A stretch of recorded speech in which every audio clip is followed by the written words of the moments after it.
gente, meu nome é Gisele e hoje meu grupo ficou responsável em falar um pouco sobre a reclamação constitucional. A reclamação constitucional consiste num instrumento jurídico previsto na nossa Constituição Federal. É destinado principalmente para assegurar a autoridade das decisões dos tribunais superiores, como o STF, Supremo Tribunal Federal, e o STJ. No artigo 102 da nossa Constituição Federal, inciso 1, a linha L, está previsto que o consentimento é utilizado para preservar a competência dos tribunais ou garantir a eficácia de suas decisões. Imagine um caso em que uma decisão do STF determina que uma lei estadual é suspensa por conta da sua inconstitucionalidade. Se, por algum acaso, um juiz do primeiro grau decidir aplicar essa lei estadual suspensa em um processo local, as partes prejudicadas do processo podem interpor uma reclamação constitucional ao STF. O objetivo seria preservar a competência do STF e garantir que a sua decisão de manter a lei estadual suspensa seja respeitada e aplicada corretamente. A sua natureza jurídica é de ação processual com caráter incidental, pois não se trata de recurso, mas sim de medidas específicas para a tutela jurisdicional, sendo uma ação totalmente autônoma que visa proteger a competência do tribunal e garantir a observância de suas decisões. É pautado principalmente no fundamento que a necessidade de preservar a ordem e a segurança jurisdicional, evitando que decisões de instâncias inferiores contrariem e inviabilizem as decisões dos tribunais superiores. No ordenamento jurídico brasileiro, a permissão constitucional possui um papel fundamental para a manutenção da posição e da unidade do sistema judiciário. A Constituição Federal e o regimento interno dos tribunais superiores disciplinam a sua utilização, estabelecendo os requisitos e procedimentos para o seu auxílio. Assim, a reclamação serve como um mecanismo de controle e harmonização dessas decisões judiciais, garantindo que as disposições previstas pelos tribunais superiores sejam respeitadas e aplicadas de forma uniforme em todo o território nacional. Toda essa apresentação foi baseada na obra do Fred Didier Jr., nos seus estudos sobre o processo constitucional, destacando a importância do consentimento como um meio eficaz de proteger a competência dos tribunais superiores e garantindo a efetividade de suas decisões. Segundo o Didier, o consentimento constitucional é essencial para a estabilidade e a coerência do sistema judiciário, prevenindo a supervisão de decisões conflitantes e promovendo a uniformidade na interpretação e aplicação das normas jurídicas. Muito bom dia, eu espero que vós estejais a ter um excelente sábado. E cá estou eu, Andrei Natarino, aqui para explicar para vocês um pouquinho da história da reclamação constitucional no Brasil, no ordenamento jurídico brasileiro, nas palavras aí do nosso ministro do Supremo Tribunal Federal, Gilmar Mendes. Bom, eu falei, na verdade, da história da reclamação constitucional no Brasil, no ordenamento jurídico brasileiro, mas interessante que a gente começa constatando que a reclamação constitucional não surgiu de maneira expressa. Na verdade, ela surgiu como fruto da aplicação da teoria dos poderes implícitos, ou implied powers, em inglês. Explicando um pouquinho como é que isso funciona. A teoria dos poderes implícitos defende, por assim dizer, que um órgão, quando o ordenamento jurídico brasileiro confere a determinado órgão uma competência, um poder, ele também confere,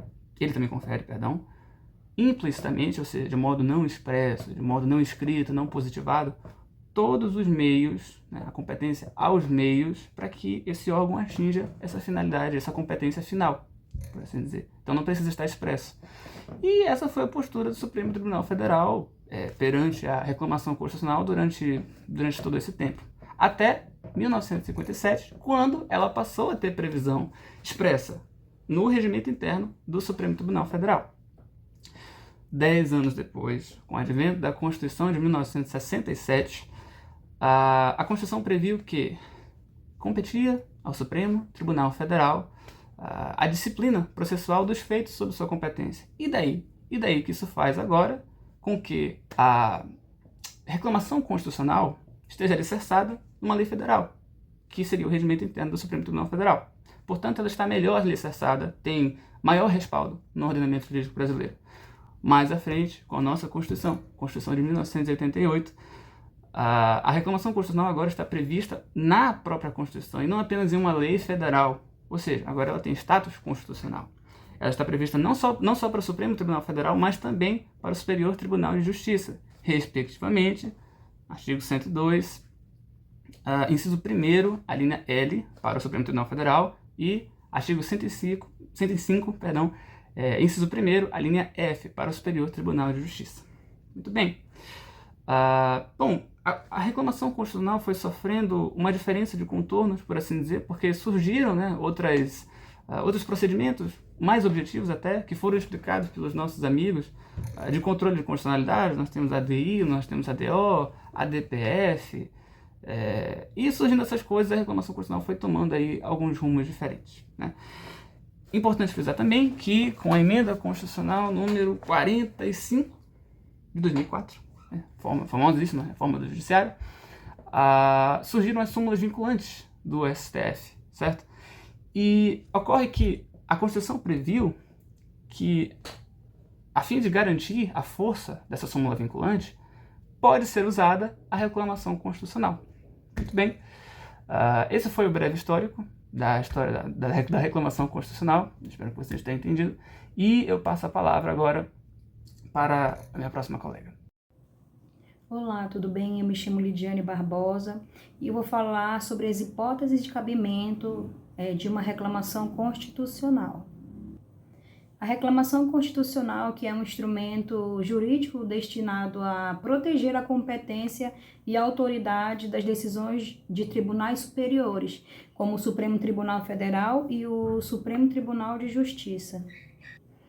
A reclamação constitucional possui as seguintes hipóteses de cabimento. A primeira é a preservação da competência do tribunal. A reclamação constitucional ela pode ser utilizada para assegurar que um tribunal superior exerça sua competência constitucional, evitando que outro órgão ou outra instância usurpe essa competência. Um exemplo disso é um tribunal de segunda instância julga uma causa que deveria ser analisada diretamente pelo Supremo Tribunal Federal, com uma ação envolvendo um ministro de Estado, cuja competência originária é do STF, conforme o artigo 102 do inciso 1 da Constituição Federal. Nesse caso, pode-se interpor uma reclamação constitucional para preservar a competência exclusiva do STF. A segunda é a garantia da autoridade das decisões do tribunal.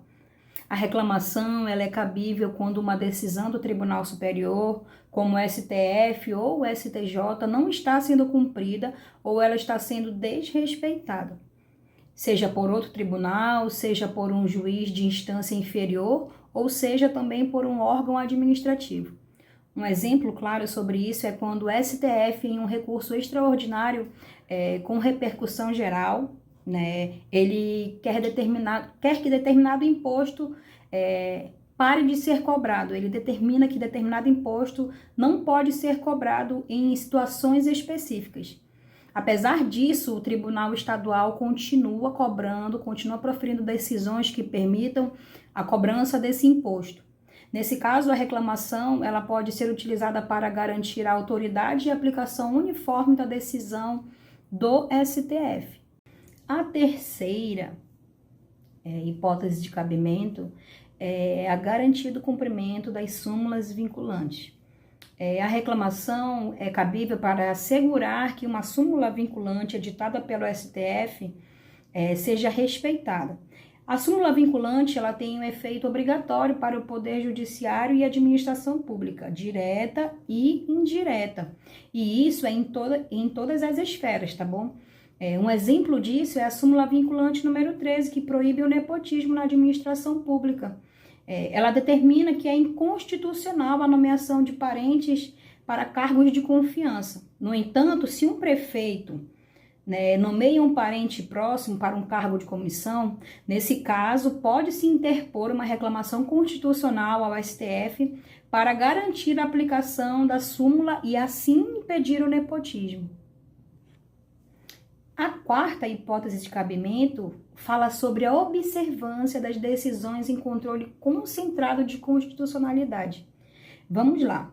A reclamação ela é cabível para garantir o cumprimento das decisões proferidas pelo STF em ações de controle abstrato de constitucionalidade, com ações diretas de inconstitucionalidade, que são as ADIs, as ações declaratórias de constitucionalidade, que são conhecidas por ADCs, ou as arguições de descumprimento de preceito fundamental, que são as ADPFs. Essas decisões, elas possuem efeito vinculante e eficácia erga omnes, e vale para todos, tá bom? Um exemplo delas é o STF, em uma ADI, declara inconstitucional uma lei que previa a cobrança de taxas abusivas. Mesmo assim, o Estado continua aplicando a lei inconstitucional. Dessa forma, pode-se usar a reclamação constitucional para impedir a continuidade dessa prática e assegurar o cumprimento da decisão do STF. Legitimidade ativa e passiva no direito constitucional. Legitimidade ativa e de legitimidade passiva estão diretamente relacionados à capacidade de agir no processo judicial, principalmente em ações que envolvem direitos fundamentais ou de controle de constitucionalidade. Agora, falando um pouco sobre cada uma delas, a legitimidade ativa diz respeito à capacidade de uma pessoa ou entidade iniciar uma ação, ou seja, de ser autora em um processo. Isso implica no direito de pleitear judicialmente a defesa de seus direitos ou interesses constitucionais. É atribuída a quem tem uma conexão direta ou um interesse legítimo no caso. No Brasil, por exemplo, no controle de constitucionalidade, alguns mecanismos exigem uma legitimidade ativa ampliada, como ação direta de constitucionalidade, em que permite participação de entidades como, por exemplo, partidos políticos, confederações sindicais e outros legitimados expressos constitucionalmente. Já a legitimidade passiva é a qualidade do sujeito que pode ser demandado em uma ação judicial, ou seja, é o direito de ser parte ré em um processo judicial. O sujeito de uma ação, por exemplo, pode ser o Estado, por meio de seus órgãos e entidades, que deve responder a uma demanda que envolva violação de normas constitucionais ou de direitos fundamentais. Em ações de controle de constitucionalidade, por exemplo, a legitimidade passiva recai sobre a autoridade responsável pela norma questionada. Por exemplo, um ato normativo de uma autoridade administrativa. Em resumo, a legitimidade passiva e ativa são fundamentais para a definição de quem pode provocar o judiciário contra quem pode ser demandado os direitos fundamentais ou questionamentos relacionados à Constituição. Meu nome é Adriel e eu vou falar sobre o procedimento da reclamação constitucional. Lembrando primeiramente que a natureza jurídica dela é de uma ação originária e não de um recurso. Agora, falando sobre a competência para julgamento da reclamação constitucional, está previsto no CPC que ela poderá ser proposta perante qualquer tribunal, mas a competência para seu julgamento será aos tribunais ao qual se pretende garantir a observância das decisões ou então preservar a competência. A gente tem como exemplo, previsto na Constituição Federal, quando ela lista as atribuições de órgãos como o STF, STJ, TST, ao qual diz que eles têm competência para julgar reclamações provenientes de garantir a decisão de suas autoridades ou então de preservar sua competência. Agora, se tratando das hipóteses de inadmissibilidade da reclamação constitucional que estão previstas no CPC, nós temos quando se dá que a decisão impugnada já transitou em julgado, assim não se poderá propor a reclamação constitucional. Temos a segunda hipótese também, quando em caso de garantir observância de recurso extraordinário com repercussão geral reconhecida, ou então no caso de um recurso extraordinário ou recurso especial repetitivo, não se tenha esgotado as instâncias ordinárias. Ou seja, no caso dessas duas hipóteses, precisa ser esgotadas as instâncias ordinárias para então poder se propor a reclamação constitucional.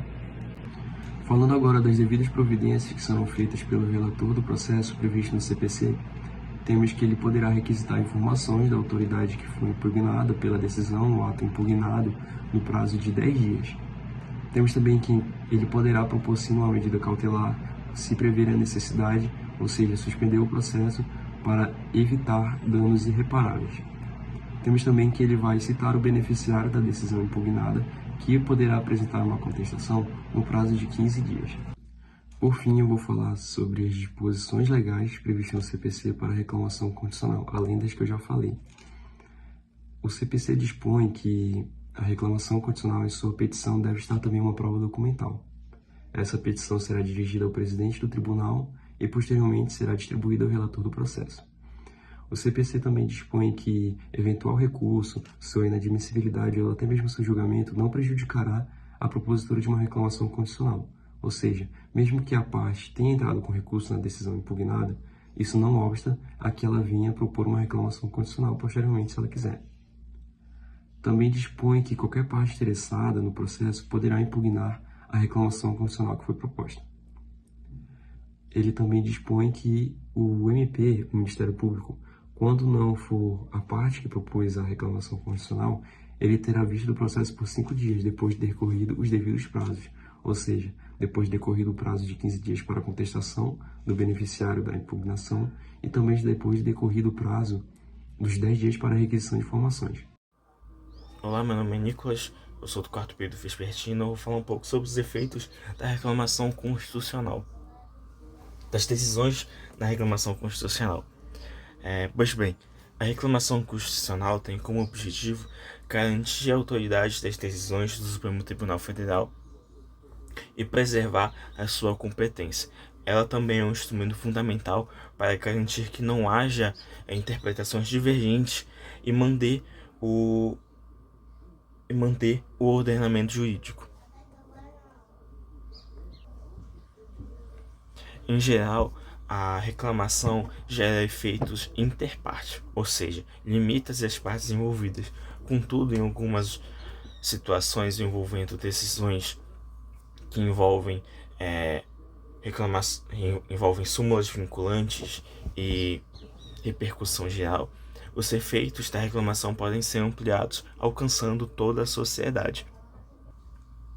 Mesmo com a ampliação das hipóteses de cabimento do Código Processual Civil de 2015, a reclamação mantém a sua natureza excepcional. A reclamação não substitui recursos ordinários. A sua finalidade é apenas de proteger decisões consideradas de extrema importância.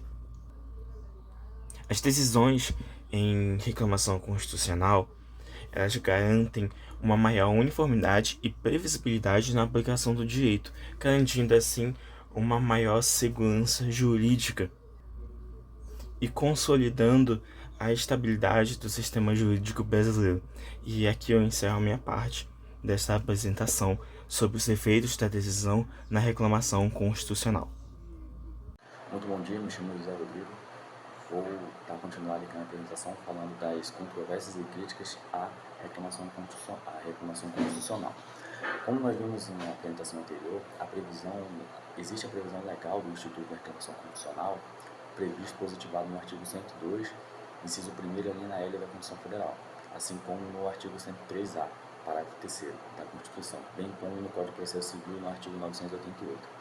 Acontece que foi estabelecida outra hipótese de ajuizamento da reclamação constitucional, sendo que essa hipótese seria para tratar de superação de precedentes criados pela jurisprudência da Suprema Corte. Basicamente, duas reclamações constitucionais abriram esse precedente, que foi a 4.374 de 2013 e a 25.236 de 2018. Em ambas, o Supremo Tribunal Federal conheceu das reclamações sobre o argumento de que é possível suscitar a revisão de tese por meio de tal instituto. O ministro Luiz Roberto Barroso afirma que, no seu entendimento, a reclamação constitucional ela pode servir de meio cabível para a superação de precedentes ou revisão de jurisprudência. Inclusive, destaca que tal possibilidade não se trata de novidade na Suprema Corte. Acontece que, ao criar essa nova hipótese de cabimento de reclamação constitucional, o Supremo acaba, de certa forma, desconsiderar o motivo pelo qual foi criado esse instituto. E com isso ele acaba, de certa forma, invadindo a competência do Poder Legislativo, seja ele o originário ou o derivado, para criar normas, certo? Além disso, isso pode gerar também outras controvérsias, outras complicações, ao passo que a ampliação da utilização indevida da reclamação constitucional certamente deixará o processo mais moroso, certo? E cria um ambiente jurídico onde os tribunais inferiores eles vão se tornar excessivamente dependentes da interpretação do Supremo Tribunal Federal. Além disso, a reclamação constitucional pode ser vista como um mecanismo de concentração do poder nas mãos do Supremo Tribunal Federal, justamente pelo que eu falei anteriormente. Os tribunais superiores vão ficar cada vez mais dependentes, né, da interpretação do Supremo Tribunal Federal para poder realizar suas decisões. E a utilização indevida da reclamação constitucional como uma forma de manobra das decisões dos tribunais superiores certamente vai fazer com que o processo seja mais moroso, né, além de deixar uma concentração de poder muito grande no Supremo Tribunal Federal. E isso, de certa forma, abala o princípio da segurança jurídica do nosso ordenamento jurídico.